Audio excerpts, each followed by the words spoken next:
At the beginning of the story, we see a man named Jake who works at a storage warehouse called Storage 24. He was going about his daily routine when a sudden loud explosion startled everyone. We then see that thick smoke was billowing out from a nearby building, and there were rumors spreading that a bomb blast had occurred. However, when a supervisor stepped outside to investigate, it was revealed that a plane engine had crashed onto his car, completely wrecking it. Meanwhile, all the sliding doors of the warehouse were automatically closing on their own. Nearby, we see a woman named Lucy walking her dog. Suddenly, she noticed some debris from the crashed plane. She immediately called a friend, asking them to check the news on TV to figure out what had happened in the city. During this, her dog suddenly ran into a container. Lucy followed him and noticed strange white liquid spilled all over the place. Her dog then ran deeper into the darkness, barking fearfully. As she tried to catch up, she saw the dog staring into a dark area, terrified. Suddenly, he barked loudly and ran further into the shadows, and moments later, Lucy heard his agonizing cries. She realized that her dog had been killed. Meanwhile, we see a man named Charlie heading to Storage 24 with his friend Mark. Charlie had recently gone through a breakup with a girl named Shelley, which had left him deeply upset. As they drove, they heard on the radio that a military plane had crashed in central London. It was said that the plane was carrying something extremely classified and dangerous. After being stuck in traffic for hours, Charlie and Mark finally reached Storage 24. At the entrance, they discovered that the warehouse doors had mysteriously closed a few hours earlier. Inside, a mechanic named Bob was trying to fix them. Using a tool, Bob managed to open an emergency door, allowing Mark and Charlie to enter. Afterward, the boss of the facility left, but the emergency door didn't stay open for long and soon shut again. Bob then told Jake that he needed to fix the emergency system. Otherwise, no one would be able to get in or out without his help. Jake accompanied Bob to the basement, where Bob noticed that the ventilation duct cover was broken. He didn't give it much thought, but soon started hearing strange noises from a distance. He called out to see if anyone was there, but got no response. Cautiously moving forward, he turned on a few lights when Jake suddenly appeared behind him, scaring him.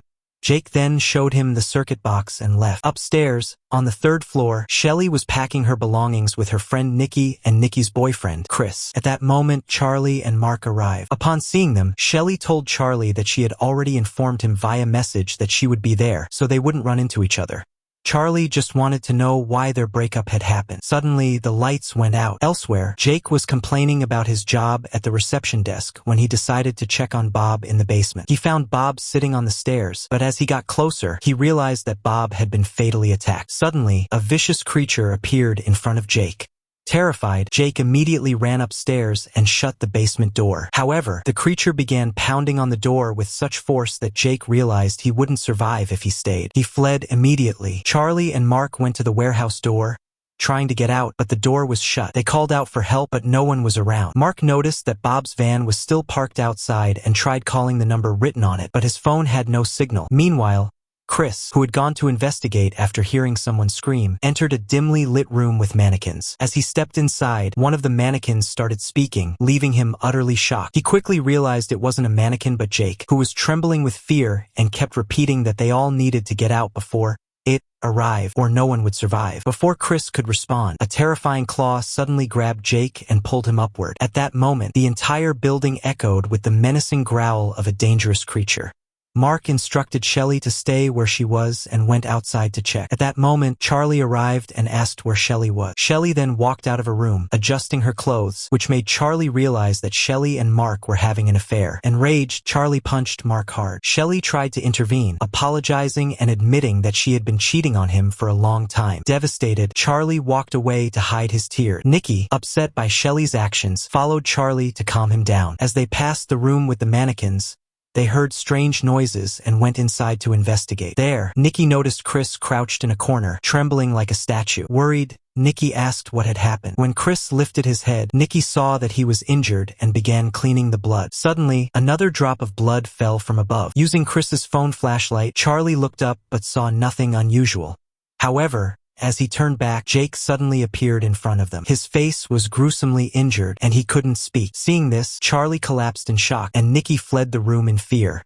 Meanwhile, Mark and Shelley also entered the room with the mannequins. Charlie told them that Jake had been fatally attacked and was in terrible condition. Chris began mumbling that they were all going to die. Suddenly, an older man appeared and grabbed Nikki from behind. Hearing her screams, everyone rushed to help. Shelley attacked the man from behind, rendering him unconscious. Nikki speculated that this man might be responsible for scaring and harming everyone. However, upon searching him, they found nothing but a toothbrush and realized he wasn't a threat. When the man regained consciousness, he began rambling incoherently. His name was David, and he was delusional, believing that everyone was working for his ex-wife, Mary. Nikki realized that David was mentally unstable but not a criminal. In reality, David had been hiding in Storage 24 since his divorce to avoid Mary's lawyers.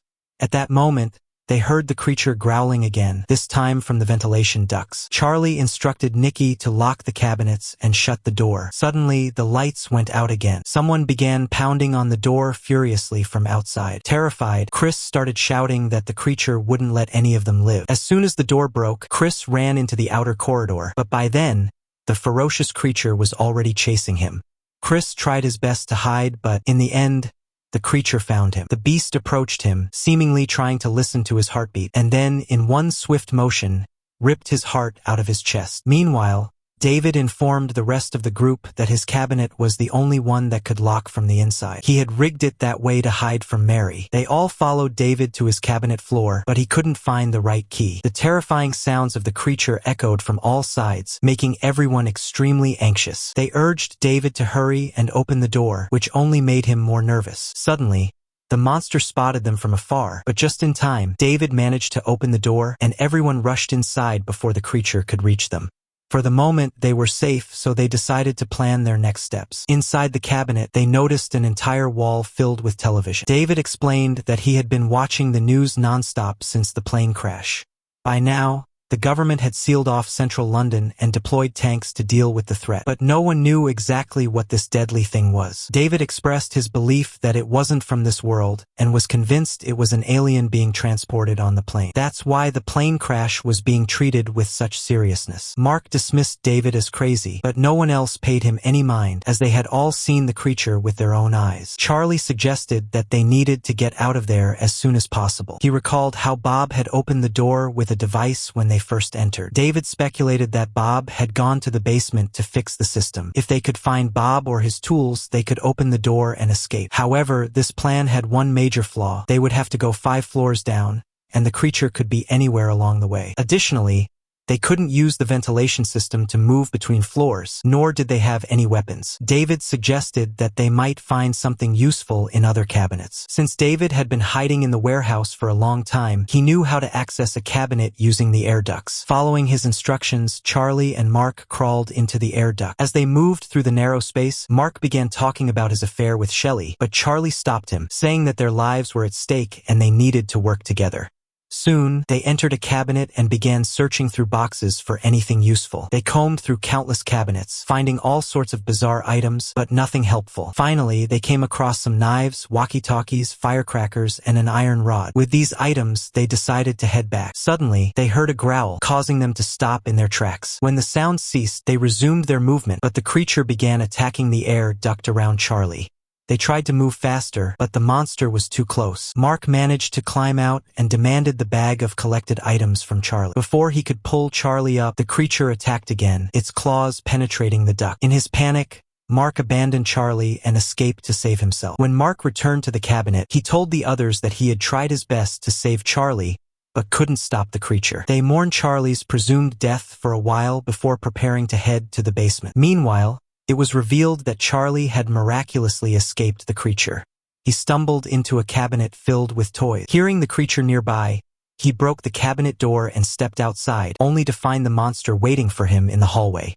With no other options, Charlie held up a teddy bear as a distraction. The creature instantly tore the teddy bear to shreds. At that moment, a toy dog suddenly activated and started barking, confusing the creature. Taking advantage of the distraction, Charlie fled and eventually ran into Mark.